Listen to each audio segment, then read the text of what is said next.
നമസ്കാരം. ഞാൻ നിങ്ങളുടെ സ്വന്തം ശരവൺ മഹേശ്വർ. സ്പാർക്ക് മീഡിയ അവതരിപ്പിക്കുന്ന കാലമേ പാർവതിയോട് പറയൂ എന്ന 101 കവിതകളടങ്ങിയ സമാഹാരത്തിലെ 86ാമത്തെ കവിതയാണ്. അതേക്കുറിച്ചാണ് ഞാൻ നിങ്ങളോട് പറയാൻ ഉദ്ദേശിക്കുന്നത്. കവിതയുടെ പേര് എഴുത്തിൻ്റെ വിരിമാറിൽ എന്നാണ്. ഓരോ എഴുത്തുകാരനും ഓരോ എഴുത്തുകാരിയും അവരുടേതായിട്ടുള്ള സ്വപ്നമണ്ഡലങ്ങൾ പണിഞ്ഞ് അതിലിരുന്നാണ് കഥയും കവിതയും എല്ലാം മെനഞ്ഞെടുക്കുന്നത്. പ്രശസ്ത സാഹിത്യകാരൻ വൈക്കം ചന്ദ്രശേഖരൻ നായർ അദ്ദേഹം പെൻസിൽ കൊണ്ടാണ് എഴുതുന്നത്, വളരെ കുഞ്ഞക്ഷരത്തിൽ. അദ്ദേഹത്തിൻ്റെ സൃഷ്ടികൾ വായിച്ച് അച്ചടി മഷി പൊള്ളാൻ കഷ്ടപ്പെടുന്ന പ്രൂഫ് റീഡർമാരുണ്ട്. അത്ര ചെറിയ രീതിയിലാണ് അദ്ദേഹം പെൻസിൽ കൊണ്ടാണ് എഴുതുന്നത്. വൈക്കം മുഹമ്മദ് ബഷീറിൻ്റെ എഴുത്തുകൾ വളരെ സൗന്ദര്യവും അക്ഷരങ്ങൾ അച്ചടി മഷി പുരണ്ടതുപോലെ തന്നെ എഴുതുന്ന കൂട്ടത്തിലുമാണ്. എം മുകുന്ദൻ്റെയും തകഴിയുടെയും അക്ഷരങ്ങൾ വായിച്ചെടുക്കാൻ തന്നെ ചിലർക്ക് പ്രയാസവും ചിലർക്ക് എളുപ്പവുമാണ്.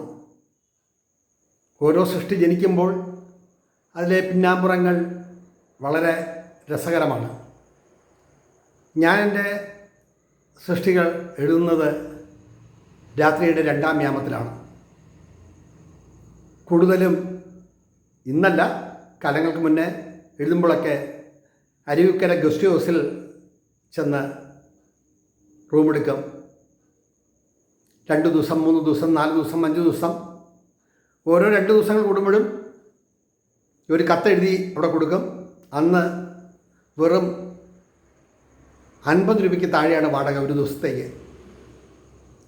രാത്രിയുടെ 2ാം യാമത്തോളം പാട്ട് കേട്ടും ഉറങ്ങിയും ഉണ്ടും ഉറങ്ങിയും അങ്ങനെ ദിവസങ്ങളെല്ലാം ഒരുപാട് കടന്നുപോയ ശേഷമാണ് എഴുതി തുടങ്ങിയാൽ പിന്നെ അവസാനിക്കുന്നത് എത്ര മണിക്കൂറുകൾ കഴിഞ്ഞാണെന്ന് പറയാൻ പറ്റില്ല. അങ്ങനെ എഴുതിയതാണ് റഷ്യയിലെ മഞ്ഞുതുള്ളികൾ എന്ന യാത്രാവിവരണവും കടപ്പാടെന്ന ഉള്ള കവിതാ സമാഹാരവും. പേപ്പാറയിലെ ഗസ്റ്റ് ഹൗസിൽ താമസിച്ചപ്പോൾ വിദ്യുതമായിട്ടുള്ള രാവുകൾ 2 ദിവസമേ അവിടെ തങ്ങിയുള്ളൂ. മലമ്പുഴ ഗസ്റ്റ് ഹൗസിലും അരുവിക്കര ഗസ്റ്റ് ഹൗസിലും അങ്ങനെ ശാന്തത വേണം. ശബ്ദശല്യങ്ങളില്ലാത്ത സമയത്തെ എഴുതാൻ കഴിയൂ. എഴുതി തുടങ്ങിയാൽ അത് നിന്നുപോയാൽ പിന്നെ തുടരണമെങ്കിൽ ദിവസങ്ങളോളം പിടിക്കും. ഒരിക്കൽ എഴുതിയതിൽ അക്ഷരത്തെറ്റുകൾ തിരുത്തുക എന്നുള്ളതല്ലാതെ ഒരു വാക്കുപോലും ഞാൻ മാറ്റി എഴുതാറില്ല. എഴുതിയത് തന്നെയാണ്. ഒരുപാട് ചിന്തിച്ച്, ഒരുപാട് പഠിച്ച്, ഒരുപാട് മനനം ചെയ്ത്, എത്രയോ രാത്രികൾ ഉറങ്ങാതിരുന്നിട്ടും ഒരു വരി പോലും എഴുതാത്ത ദിവസങ്ങൾ.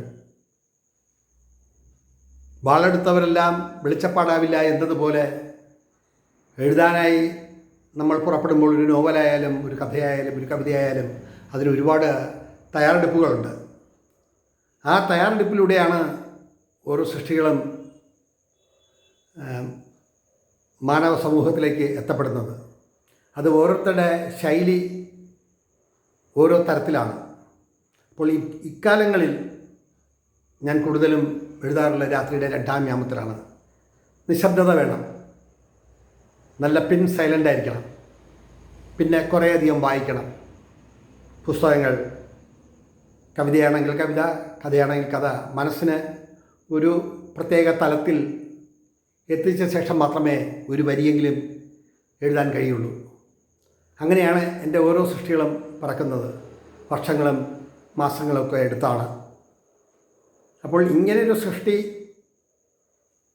ഈ കവിതാ സമാഹാരം 1 വർഷം കൊണ്ടാണ് എഴുതി പൂർത്തിയാക്കാൻ കഴിഞ്ഞത്. അത് സ്പാർക്ക് മീഡിയയിലൂടെ ഇങ്ങനെ നിരന്തരം അവതരിപ്പിക്കുന്നു. ഒരുപാട് പേർ കേൾക്കുന്നു, ഒരുപാട് പേർ വിമർശിക്കുന്നു. ഒരുപാട് പേർ പറയുന്നു, ശ്രവണ ഇതെന്താണ് തിരിക എന്ന് ചിന്തിക്കുന്നവരുമുണ്ട്. മാറ്റങ്ങൾ പലതാണ്. അപ്പോൾ കവിത കേൾക്കാൻ ഇഷ്ടപ്പെടാത്തവർ ഇപ്പോൾ കവിത കേൾക്കുന്നു. കവിത കേട്ടുകൊണ്ടിരുന്നവർ കേൾക്കാതെ നിശബ്ദത പാലിക്കുന്നു. അങ്ങനെയൊക്കെയുള്ള ഓരോ മനുഷ്യ ഹൃദയത്തിലും ഓരോ തരത്തിലാണ് അക്ഷരങ്ങൾ ചെന്ന് പതിക്കാറുള്ളത്. ഇതേക്കുറിച്ച് ഞാൻ കൂടുതൽ പറയുന്നില്ല. ഈ കവിതയിലെ ഏതാനും വരികൾ ഞാൻ വായിച്ച് കേൾപ്പിക്കാം.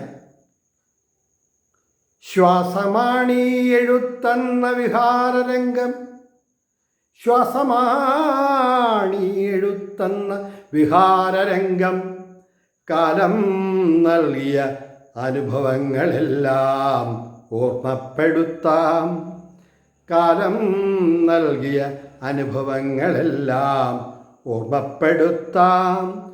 കാലാനുവർത്തിയാം പ്രപഞ്ചത്തിൻ സ്വരങ്ങൾ പഠിക്കാം, കാലാനുവർത്തിയാം പ്രപഞ്ചത്തിൻ സ്വരങ്ങൾ പഠിക്കാം.